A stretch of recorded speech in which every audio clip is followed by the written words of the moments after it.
Mama mabva kupi? Ndabva Mozambique. KuMozambique. Papi chaipa kuMozambique? Ndabva kuchimoyo asi Gondola. Gondola. Right, vari maoko mama all the way from Mozambique.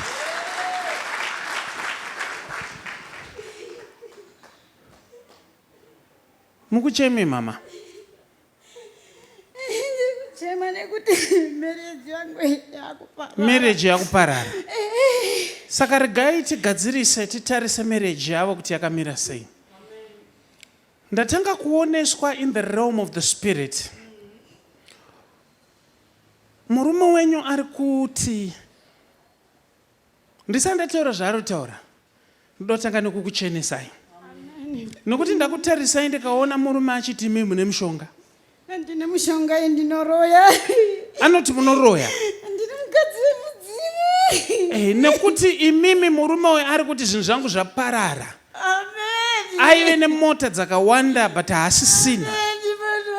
Saka iye ari kuti zvinhu zvangu zviri kuparadzwa nokuda kwenyu. Amen. So ndatarisa in the realm of the spirit ndokunzi ndokubatsirei kuti aiwa haisiriyo nyaya. Nokuti murume wenyu kuti zvinhu zvizosvika apa ane nguva yaakambovarairwa akuita zvemamwe madzimai. Nokuti ndakutarisai muri machira ndokubva ndaona murume wenyu ane nguva dzaaitodaira mafoni evamwe vakadzi. Amen. Takarara muprofita. Iye ndokubva masvikira pakumuti kweiwewe kana wakuda kuroora mumwe mukadzi wadi hako waroora asi waramba uchindirespectawo pane izvi. Amen. Ndizvo zvatakataura. Haana kukuteererai. Chandinetsa, can I do some serious stuff here? Chandinetsa in the realm of the spirit. Ndatanga kuoneswa anoita zvekuticha ndimi here kana kuti iye kana kuti mese. Ndatarisa in the realm of the spirit ndikaona zvinhu zvacho zvamira panzvimbo imwe chete. Zvamira prophet. Pain iri pamwoyo penyiko zvinezvi ndeyeimba.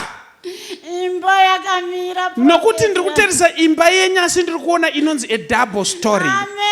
Munhu. Nokuti ndatanga kuona akarufa kumusoro. Amen. But haasati aisa mawindow.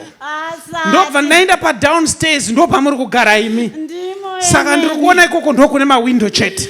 Now as can I do some serious stuff here? Demonstrating the prophetic martial arts by excellence.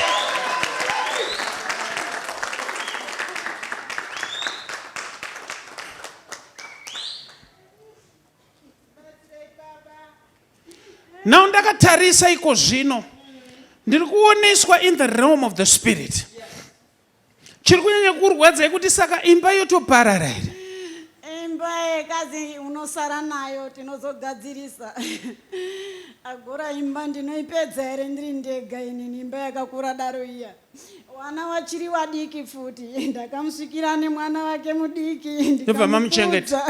Asi makazoita matwins kai? Ndakaita matwins. Wana akafa. Andina kuzobara futi.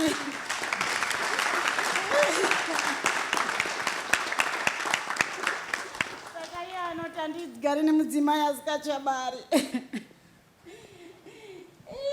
Ndokubvunzai mubvunzo uyu muchiri kuda imba yenyu here? Imba ndiri kuida munhu waMwari. Murume wangu akatobuda paimba. Ari kutogara kuchimoyo hapana. Kusei ndiri kuoneswa November akabuda rini? Akabuda November gore rapera.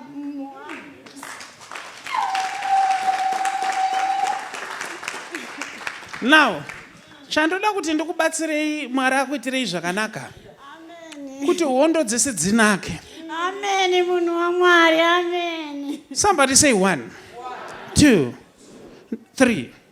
Ndiri kuverenga vasikana vatatu. Imimi kumba kwenyu mumbore vangani kwenyu? Tiri vatatu munhu waMwari. Vasikana vangani? Tiri vatatu. Tese tiri 5. Tanga tiri 6. Umwe murume oshaika. Tosara vamunhu varume 2 nevasikana 3. Vatatu ndo vandaona. So ndapinda in the realm of the spirit ndokutarisa nyaya dzandaona kumba kwenyu. Tikanzi tinyaradze dutu. Mweya isingade kuti mugare mukati medzimba. Amen. Kana uri pano uine mweya usingade kuti ugare mumba ndinoganhura nezita raJesu. Zvino dambudziko renyu nyaya yenyu ichaitaka kuti netsei. Asi regai ndione paichanetsera kuti ndipapi. Murume wenyu ane imwe hanzvadzi here inoita zvechiprofita? Ing'anga Anoita zvekurapa-rapa? anayo. Handisi kuti kudii kana kuti kudii. Ndangoti ndipo pachatinetserei nyaya yedu. Asi tinotenda kuti pana Jesu chese chinogadzirika. Chisimudzai maoko. Nyasha ngadziwanzwe. Dzorera imba. Nekukura kwakaita imba yavari kuvaka. Ngavaigare vese nemurume. Nezita raJesu. It's done.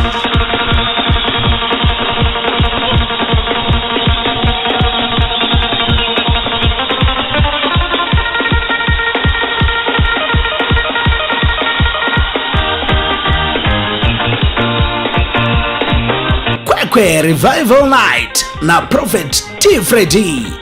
Kwekwe Revival Night musi weFriday 29 May 2026 kubva 9 p.m. kusvika kwaedza.